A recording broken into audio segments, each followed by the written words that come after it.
Hello students, video शुरू करने से पहले प्लीज चैनल को लाइक, शेयर और सब्सक्राइब जरूर करें। एक इम्पॉर्टेंट इन्फॉर्मेशन, अगर आपको इस वीडियो के नोट्स चाहिए तो डिस्क्रिप्शन बॉक्स में दिया गया डाउनलोड लिंक चेक करें। Thank you. चलिए शुरू करते हैं। इस वीडियो में हम पढ़ेंगे MANE1 ह्यूमन जेनेटिक्स के प्रीवियस ईयर क्वेश्चन और most important questions with answers. ये क्वेश्चंस आपके एग्जाम के लिए बहुत इम्पॉर्टेंट है। अगर आपने ये अच्छे से कर लिए तो एग्जाम निकलना पक्का है। Let's begin. Question 6, define DNA polymorphism। Briefly discuss various forms of DNA polymorphism। Question explanation. इस क्वेश्चन में हमें DNA polymorphism की डेफिनेशन लिखनी है, मतलब DNA सीक्वेंस में जो नेचुरल वेरिएशंस होते हैं उनके बारे में बताना है। साथ ही हमें DNA polymorphism के डिफरेंट फॉर्म्स जैसे RFLP, VNTR, STR और SNP को एग्जाम्पल के साथ एक्सप्लेन करना है। Answer. Introduction. DNA polymorphism genetics का एक इम्पॉर्टेंट कॉन्सेप्ट है।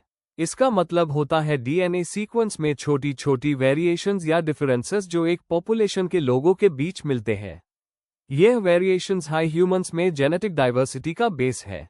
इन्हीं पॉलीमॉर्फिज्म्स की वजह से जेनेटिक मैपिंग, डिजीज रिसर्च और फोरेंसिक साइंस पॉसिबल हुई।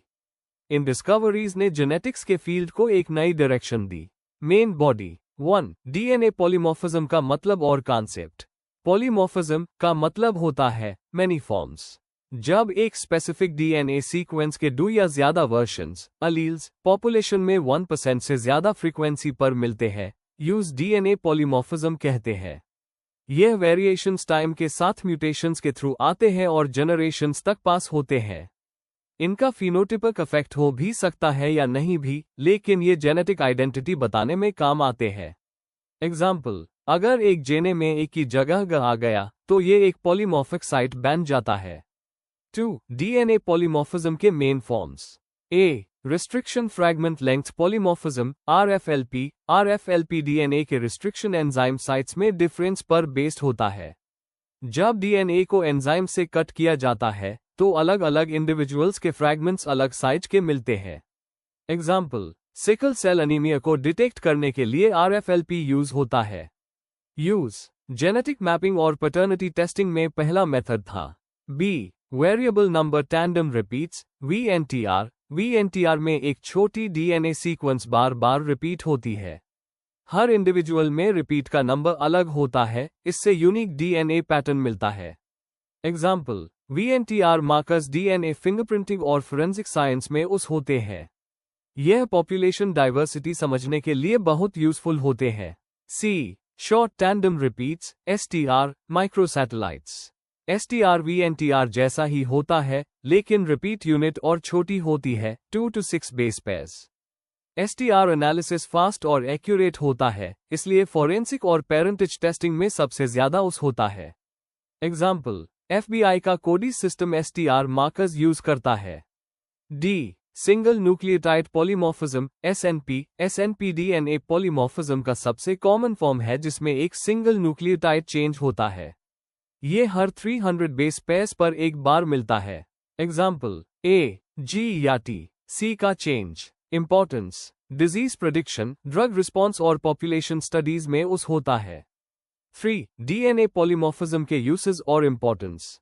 जेनेटिक मैपिंग इनहेरिटेड डिजीजेस के जीन्स लोकेट करने में हेल्प करता है। फोरेंसिक साइंस, क्रिमिनल केसेस में DNA प्रोफाइलिंग के लिए उस होता है। एवोल्यूशन स्टडीज, पॉपुलेशन के इवोल्यूशन और माइग्रेशन समझने में हेल्प करता है। Medical research, SNP personalised medicine और डिजीज रिस्क एनालिसिस में उस होते हैं। पैटर्निटी टेस्टिंग, VNTR और STR मार्कर्स से बायोलॉजिकल रिलेशन प्रूव किया जा सकता है। कंक्लूजन, DNA पॉलीमॉर्फिज्म जेनेटिक्स और ह्यूमन एवोल्यूशन दोनों के लिए बहुत इंपॉर्टेंट है। यह वेरिएशंस, चाहे RFLP हो या SNP, हमारे जेनेटिक मेकअप को समझने और डिसीजेस के ट्रीटमेंट में मदद करते हैं। आज के टाइम में ये मोलेक्यूलर जेनेटिक्स, फोरेंसिक्स और मेडिसिन के कोर टूल्स बन चुके हैं। If you need the notes of this video, there's a download link in the description box. Be sure to check it out. Thank you. Question 2. Briefly discuss the importance of ethical, legal and social issues, ELSI, in human genetics research. Question explanation. इस question में हमें ये बताना है कि human genetics research में ethical, legal और social issues का क्या इंपॉर्टेंस है। हमें जेनेटिक टेस्टिंग, रिसर्च और डाटा यूज से जुड़े प्रॉब्लम्स जैसे प्राइवेसी, डिस्क्रिमिनेशन और कंसेंट पर बात करनी है। साथ ही ये समझाना है कि ELSI का फ्रेमवर्क रिसर्च को रिस्पॉन्सिबल बनाने में कैसे मदद करता है। Answer. Introduction. Human genetics research genes, heredity और जेनेटिक वेरिएशंस को समझने से रिलेटेड है। जैसे जैसे बायोटेक्नोलॉजी और जेनोमिक्स में प्रोग्रेस हो रही है, वैसे वैसे कई नए एथिकल, लीगल और सोशल चैलेंजेस सामने आ रहे हैं। इन्हीं चैलेंजेस को मिलकर हम ELSI, ethical, legal and social issues कहते हैं। जेनेटिक इंफॉर्मेशन बहुत सेंसिटिव होती है, इसलिए इसका मिसयूज ना हो, यह एंश्योर करना जरूरी है। ELSI का मेन पर्पस है साइंस को सोसाइटी के फायदे के लिए रिस्पॉन्सिबली यूज करना। Main body. 1. Ethical issues in human genetics research. Ethical issues उन मॉरल प्रिंसिपल्स पर बेस्ड होते हैं जो रिसर्च को सही दिशा देते हैं। Informed consent. रिसर्च पार्टिसिपेंट्स को पूरी इंफॉर्मेशन मिलनी चाहिए कि स्टडी का एम क्या है और उनके डाटा का उस कैसे होगा। प्राइवेसी और कॉन्फिडेंशियलिटी। जेनेटिक डेटा पर्सनल होता है, इसलिए उसका मिसयूज डिस्क्रिमिनेशन या स्टिग्मा क्रिएट कर सकता है। इसलिए डाटा को सिक्योर रखना एथिकल ड्यूटी है। जेनेटिक टेस्टिंग और काउंसलिंग। जब किसी को अपने जीन्स के रिस्क के बारे में पता चलता है, तो उन्हें साइकोलॉजिकल सपोर्ट मिलना चाहिए। जेनेटिक काउंसलिंग यहाँ इंपॉर्टेंट रोल प्ले करती है। एम्ब्रियो और germ line research. Gene alteration या एम्ब्रियो पर रिसर्च एथिकल क्वेश्चंस रेज करती है, जैसे लाइफ के सैंक्टिटी और फ्यूचर जनरेशंस पर impact. 2. Legal issues in human genetics research. Legal issues उन कानूनी रूल्स को कवर करते हैं जो जेनेटिक इंफॉर्मेशन के यूज और प्रोटेक्शन को रेगुलेट करते हैं। डेटा प्रोटेक्शन लॉज, जैसे USA का GINA एक्ट लोगों को जॉब या इंश्योरेंस में जेनेटिक डिस्क्रिमिनेशन से बचता है। Intellectual property rights. जीन्स को पेटेंट करने से पब्लिक एक्सेस लिमिट हो सकता है। लॉ एंश्योर करता है कि रिसर्च रिजल्ट्स सबको बेनिफिट करें। Research regulations. लॉज जैसे डिक्लेरेशन ऑफ हेल्सिंकी एंश्योर करते हैं कि human research ethical standards follow करे। Cross border data sharing. International data sharing के लिए क्लियर कॉन्सेंट और ओनरशिप रूल्स होना जरूरी है। 3. Social issues in human genetics research. Social issues genetic research के सोशल इम्पैक्ट से रिलेटेड है। Genetic discrimination. अगर किसी के जीन्स में डिजीज रिस्क हो, तो उसको सोसाइटी या वर्कप्लेस में डिस्क्रिमिनेशन फेस करना पड़ सकता है। एक्विटी और एक्सेस। जीन थेरेपी और पर्सनलाइज्ड मेडिसिन एक्सपेंसिव है, इसलिए सबको बराबर एक्सेस मिलना चाहिए। कल्चरल और रिलीजियस बिलीफ्स। हर कल्चर के अपने बिलीफ्स होते हैं, जैसे क्लोनिंग या प्रीनेटल डायग्नोसिस पर। इन बिलीफ्स का रिस्पेक्ट करना जरूरी है। Public awareness. जेनेटिक टॉपिक्स को समझाना और मिसइंफॉर्मेशन दूर करना सोशल एजुकेशन का पार्ट है। 4. Importance of ELSI framework in modern research. ELSI framework science और ह्यूमन वैल्यूज के बीच बैलेंस बनाता है। ये रिस्पॉन्सिबल रिसर्च को प्रमोट करता है। ये इंडिविजुअल प्राइवेसी और राइट्स को प्रोटेक्ट करता है। ये पॉलिसी मेकर्स और रिसर्चर्स को फेयर गाइडलाइंस देता है। और ये पब्लिक ट्रस्ट बिल्ड करता है साइंटिफिक रिसर्च में। एग्जाम्पल के लिए, ह्यूमन जीनोम प्रोजेक्ट ने ELSI कंपोनेंट इंक्लूड किया था, जिससे एथिकल और सोशल कॉन्सिक्वेंसेस को स्टडी किया गया। कंक्लूजन। आखिर में, एथिकल, लीगल और social issues human genetics research का एक स्ट्रॉन्ग फाउंडेशन है।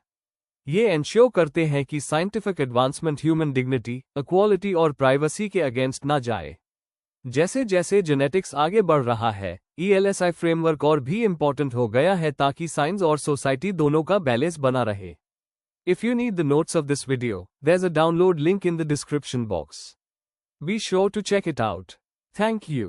Question 8. Briefly examine any 3 tools of bioinformatics research. Question explanation. इस क्वेश्चन में हमें बायोइन्फॉर्मेटिक्स रिसर्च में उस होने वाले 3 इंपॉर्टेंट टूल्स के बारे में बताना है। हमें उनके फंक्शंस, यूज और इंपॉर्टेंस समझानी है। साथ ही एग्जाम्पल के साथ लिखना है कि कैसे ये टूल्स जेनेटिक और मोलेक्युलर बायोलॉजी रिसर्च में हेल्प करते हैं।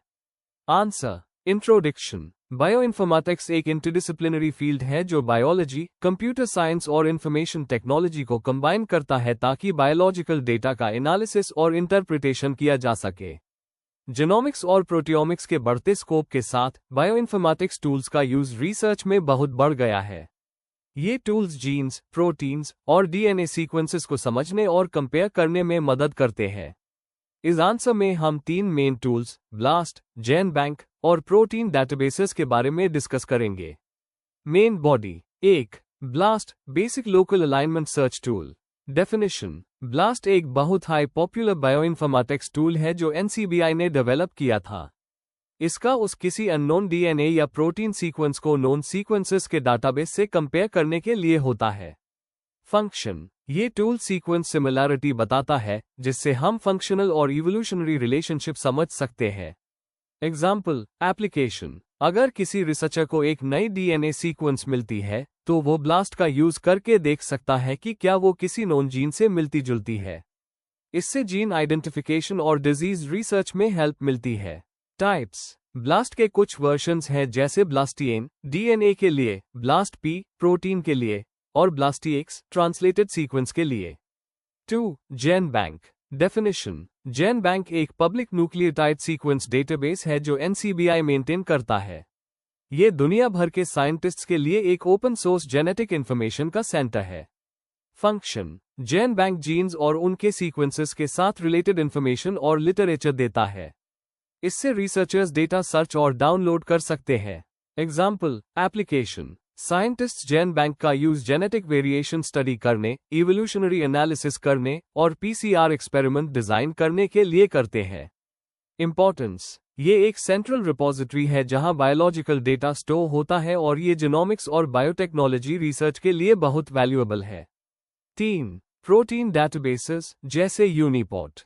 डेफिनेशन। प्रोटीन डेटाबेसेस जैसे यूनिपोर्ट में प्रोटीन्स के स्ट्रक्चर, फंक्शन और सीक्वेंस रिलेटेड डेटा मिलता है। फंक्शन। ये रिसर्चर्स को प्रोटीन फंक्शन समझने और उनके इंटरैक्शन स्टडी करने में मदद करता है। Example, application. UniProt database Swiss Prot और ट्रिम्बल के डाटा को कंबाइन करता है जिससे रिलायबल और डिटेल्ड प्रोटीन इंफॉर्मेशन मिलती है। इससे साइंटिस्ट्स डिजीज रिसर्च और ड्रग डिजाइन में यूज करते हैं। Importance. Protein databases structural biology और मेडिसिन रिसर्च के लिए एक पावरफुल टूल है। कंक्लूजन। अंत में हम कह सकते हैं कि ब्लास्ट, जेनबैंक और प्रोटीन डेटाबेसेस जैसे टूल्स ने बायोइन्फॉर्मेटिक्स रिसर्च को एक नई डायरेक्शन दी है। ये टूल्स साइंटिस्ट्स को जीन्स और प्रोटीन्स को डीपली समझने और बायोलॉजिकल डेटा का एनालिसिस करने में हेल्प करते हैं।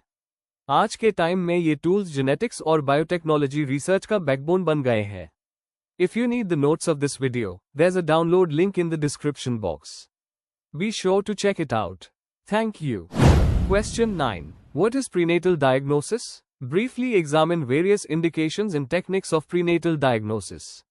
Question explanation. इस क्वेश्चन में हमें प्रीनेटल डायग्नोसिस का मतलब समझाना है, यानी फीटस में पाए जाने वाले जेनेटिक या डेवलपमेंटल प्रॉब्लम्स को बर्थ से पहले आइडेंटिफाई करना। हमें बताना है कि ये डायग्नोसिस क्यों किया जाता है, इंडिकेशंस और कैसे किया जाता है, टेक्निक्स जैसे एमनियोसेंटेसिस, कोरियोनिक विलिस सैंपलिंग और अल्ट्रासाउंड स्क्रीनिंग के एग्जाम्पल्स के साथ। आंसर। इंट्रोडक्शन। प्रीनेटल डायग्नोसिस का मतलब है प्रेगनेंसी के दौरान फीटस का मेडिकल और जेनेटिक टेस्टिंग करना ताकि पता लग सके कि उसमें कोई जेनेटिक या क्रोमोसोमल प्रॉब्लम तो नहीं है। आज के मॉडर्न मेडिकल जेनेटिक्स में ये प्रोसेस बहुत ज़रूरी है क्योंकि ये पेरेंट्स और डॉक्टर्स को अर्ली इन्फॉर्मेशन देता है और बच्चे की हेल्थ के लिए बेस्ट डिसीजन लेने में मदद करता है। इसका मेन एम है अर्ली डिटेक्शन और possible treatment of genetic disorders before birth. Main body. 1. Meaning और purpose of prenatal diagnosis.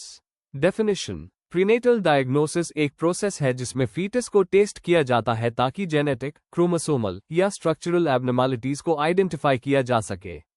Purpose. Hereditary diseases को अर्ली डिटेक्ट करना, प्रेगनेंसी के मैनेजमेंट में मदद करना, हाई रिस्क कपल्स को रिप्रोडक्टिव डिसीजन लेने में हेल्प करना, पेरेंट्स को मेंटली प्रिपेयर करना अगर चाइल्ड स्पेशल केयर की जरूरत हो।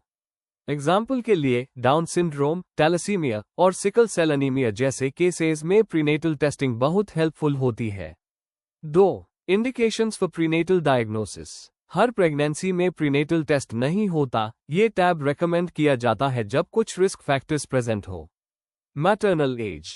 अगर मां की एज 35 साल से ज्यादा है तो क्रोमोसोमल प्रॉब्लम्स का रिस्क बढ़ता है। Family history. अगर फैमिली में पहले से जेनेटिक डिजीज का हिस्ट्री हो।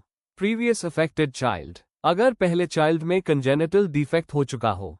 Abnormal screening results, blood test या अल्ट्रासाउंड में प्रॉब्लम शो होने पर। एक्सपोजर टू इन्फेक्शंस और ड्रग्स, अगर मां हार्मफुल सब्सटेंसेस के कांटेक्ट में आई हो। यह इंडिकेशंस डॉक्टर को हेल्प करते हैं कि कौन सा टेस्ट करना चाहिए। 3. Techniques of prenatal diagnosis. Prenatal diagnosis के मेथड्स दो तरह के होते हैं, नॉन इन्वेसिव और invasive. A. Non invasive techniques, ultrasound, sound waves के थ्रू फीटस को देखा जाता है। न्यूरल ट्यूब डिफेक्ट्स या हार्ट प्रॉब्लम्स जैसे फिजिकल एब्नॉर्मैलिटीज डिटेक्ट किए जा सकते हैं। मैटरनल सीरम स्क्रीनिंग, मदर के ब्लड में कुछ biochemical markers AFP, HCG test किए जाते हैं जो क्रोमोसोमल रिस्क दिखाते हैं। B. Invasive techniques, amniocentesis, 15 to 18 weeks के बीच किया जाता है। एमनियोटिक फ्लूइड लिया जाता है जिसमें फीटल सेल्स होते हैं जिनसे जेनेटिक प्रॉब्लम्स डिटेक्ट होती है।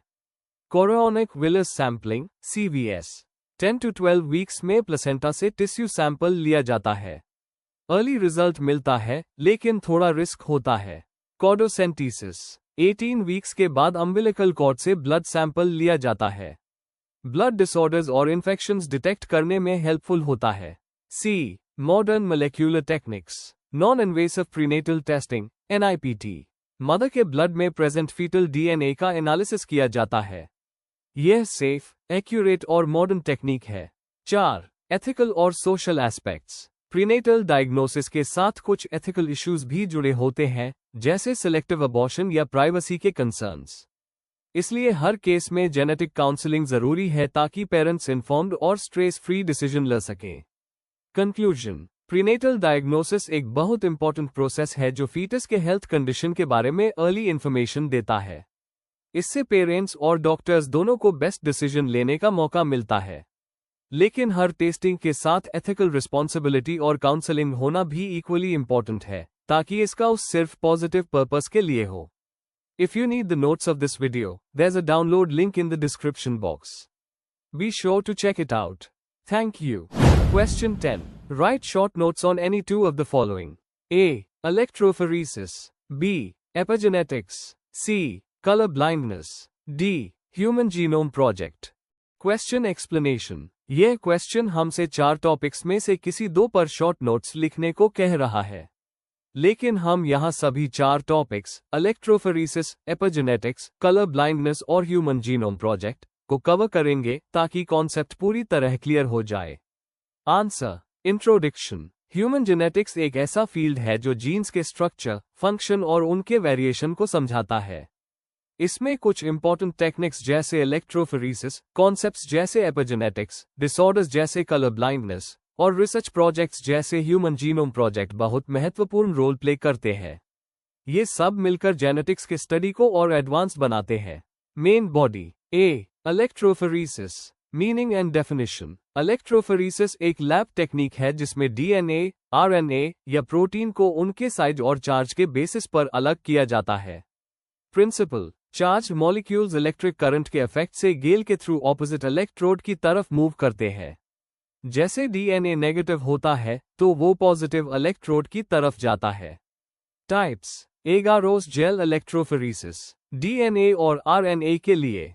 पेज, प्रोटीन्स के लिए। एप्लीकेशंस, जेनेटिक म्यूटेशन आइडेंटिफाई करने में। फोरेंसिक साइंस में DNA फिंगरप्रिंटिंग। जेनेटिक डिसऑर्डर्स जैसे सिकल सेल के टेस्ट में। एग्जाम्पल, सिकल सेल अनीमिया में इलेक्ट्रोफोरेसिस से अलग हीमोग्लोबिन बैंड्स दिखते हैं। B. Epigenetics. Meaning and definition. Epigenetics का मतलब है जीन एक्सप्रेशन में ऐसे चेंजेस जो DNA सीक्वेंस बदले बिना होते हैं, लेकिन एनवायरनमेंट या लाइफस्टाइल से इन्फ्लुएंस होते हैं। की मैकेनिज्म्स। DNA मेथिलेशन जीन्स को साइलेंस करता है। हिस्टोन मॉडिफिकेशन DNA पैकेजिंग को बदलता है। Non coding RNA gene expression control करता है। इंपॉर्टेंस। एपिजेनेटिक चेंजेस ग्रोथ, एजन और कैंसर जैसे डिसीजेस में बहुत इंपॉर्टेंट रोल प्ले करते हैं।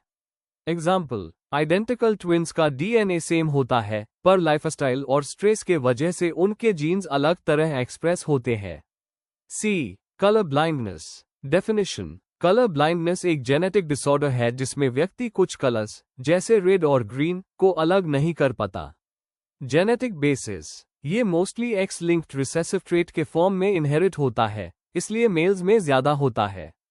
Types: red green colour blindness, blue yellow colour blindness, total colour blindness, rare. Impact: जिंदगी में डायरेक्ट डेंजर नहीं होता, लेकिन ड्राइविंग या टेक्निकल जॉब्स में दिक्कत आ सकती है। एग्जाम्पल: लगभग 8% पुरुष और 0.5% महिलाएं कलर ब्लाइंडनेस से अफेक्टेड होती है। D. Human genome project (HGP).